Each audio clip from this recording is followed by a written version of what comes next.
I bet you're sick of the inflated price of veterinary drugs for your pet, especially when you know that the cost of the same human drug is so much less. But did you know that your vet's prescribing recommendation could land them in jail?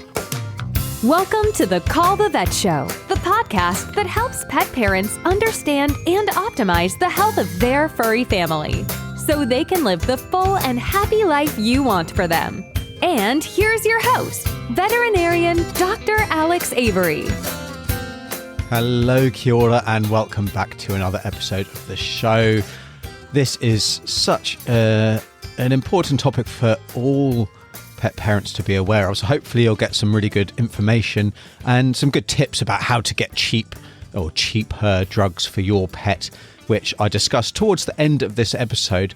But the reason that this is an issue is because very often vets are blamed for the high costs of drugs, but their hands are tied. And the threat of jail is not an over-exaggeration, although the likelihood is that's never going to happen.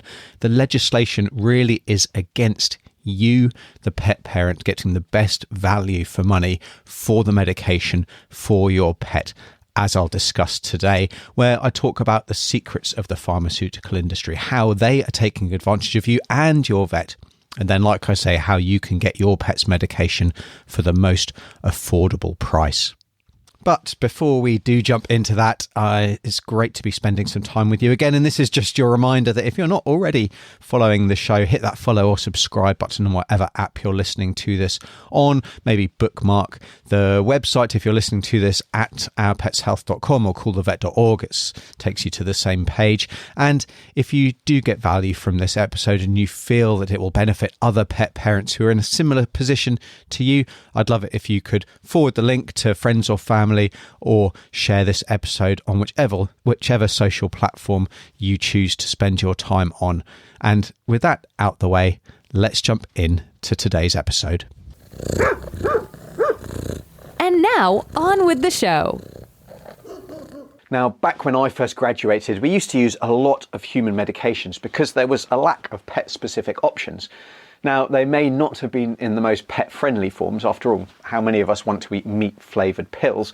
But they were generally very cheap, which meant that the cost of medications was often not so much of an issue. Now, as time has gone on, more and more pharmaceutical companies have taken many of these long-standing human drugs and released them in a pet-friendly form, or in a pet form at least. They've licensed them for use in our dogs and cats. Now, in some cases, this means they might have made the pill more palatable, so it's easier to administer. They've made it smaller to make dosing more straightforward, or they've released a liquid version. In other cases, it means little more than slapping a picture of a dog or cat on the box and paying a registration fee to get it licensed. While this will vary, what doesn't vary is the huge increase in price that results from this change, often by a factor of 10 or more, and sometimes a whole lot more. And while this may make treatment easier, and in many cases it has actually made treatment easier for many of us and less stressful for our pets, which is really important, the medication cost of treating our pets, especially for longer term conditions, has absolutely skyrocketed. And that's because I'm talking about drugs that are used to treat pretty much every single condition out there: heart failure, high blood pressure, diabetes, constipation, epilepsy, infections, anxiety, even anesthetic drugs are involved in this. And you might be saying, well, so what? Vets, we should just prescribe these human versions because after all, they're no less effective now than they used to be back in the day, and just forget about these animal versions. And absolutely, I hear you there, but this may actually mean that your vet loses their license to practice. In the UK, and there are similar prescribing rules in other countries, there is actually something called the prescribing cascade, which they have to follow. And this came into effect around 1995. The first step in this cascade is to use a veterinary medicine authorised for the use in that species for that condition. The second step, if there is no such product available, is to use a veterinary medicine authorised for the use in another species or for a different condition in that same species. Third step, if there's still no suitable product, is to use a medicine authorized for human use. And then the fourth step, as a last resort, is to use a medicine that has been specially prepared by a pharmacist, by a veterinary surgeon, or a person holding an appropriate manufacturing authorization. And the issue here is that veterinarians, they must follow these steps sequentially, moving to the next step only if there's no suitable product available at that previous step. So if there is a drug licensed for use in dogs, we have to use that product. We can't skip down to level 3 and use the human version of that drug, even though the active ingredient is absolutely the same. And while there was some wriggle room to begin with, in about 2005, it was specifically stated that cost was not a reason to move further down the cascade. And the bottom line here is that if there is a licensed veterinary form of a human drug, then your vet has no choice but to prescribe that version, not the human version. If they don't, then the consequences could really be quite severe and could include disciplinary measures from their regulatory body, such as the Royal College of Veterinary Surgeons in the UK, the RCVS, which could include a fine, a suspension, or even revocation of their license to practice. The cascade makes it basically illegal for vets to use human medicines if there is a veterinary one licensed, or use a special preparation if there's a human one available, even if they are more expensive. Cost is not a deciding factor and never can be. So what about your dog with heart failure who needs furosemide or frusemide? Your vet, they can't dispense or write a prescription for the generic human version, which is cheap as chips. We've been using it forever and a day. We know it works. We know there's no concerns. No, they have to dispense or prescribe one of the licensed veterinary versions, which may make it easier to give, but you've got a Labrador who will eat absolutely anything. It's not a factor. It doesn't matter to you that it's easier to give. It's also significantly more expensive, but unfortunately that cannot come into the decision making with which drug your vet prescribes. And this might sound bad, but it actually gets even worse because new legislation means that it's now illegal for UK vets to promote or facilitate illegal off-licence use of medicines in animals, an offence that could result in your vet being sent to jail. But what does this actually mean? Well, let's say that your dog needs some paracetamol or acetaminophen as part of their long-term arthritis treatment plan. It's a very effective option to add extra analgesia to keep them really comfortable. It would actually be illegal for your vet to just give you the dose and tell you to go and buy it from your local chemist. After all, for human use, no prescription is needed. Instead, your vet would have to write you a prescription for you to be able to get those drugs.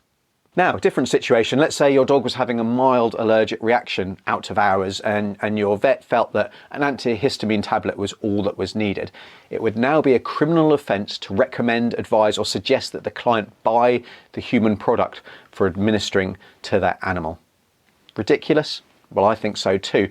And who's driving these changes? Because it's certainly not the vets.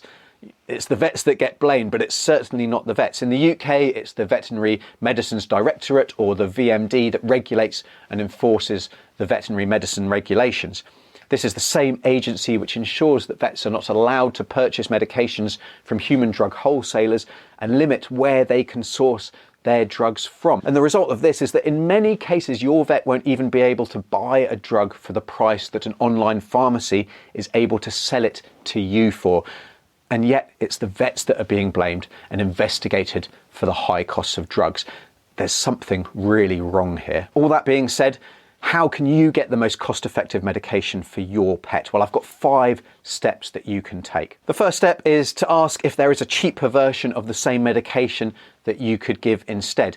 Many drugs have kind of generic versions produced by different manufacturers that may be cheaper, although the reality in the pet health space is that the cost difference is not nearly as great as it is with human generic medicines. For long-term medications, ask for as much to be dispensed as your vet is happy to give you. This will cut down on additional dispensing fees.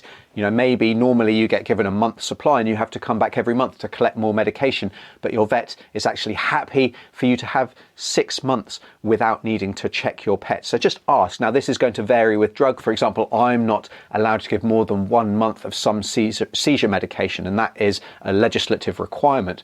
For other medications, I'd be more than happy to give you 6 months if that's what you wanted in one go. Step number 3 is to ask for a written prescription. Now, there will be additional costs costs for this, but in most cases, in the vast majority of cases, the cost saving on the drug purchase is still going to make this a far cheaper option. And like I say, that's not your vet's fault. Remember, they often can't buy their drugs for their own pharmacy for the price that you can buy them at the online pharmacy. Step number 4 is to ask for the prescription to actually be for the active ingredient rather than the trade name. So for example, ask for it to be for carprofen rather than Rimadyl. And that's then going to allow you to shop around for the cheapest version available rather than being stuck with just one brand name option.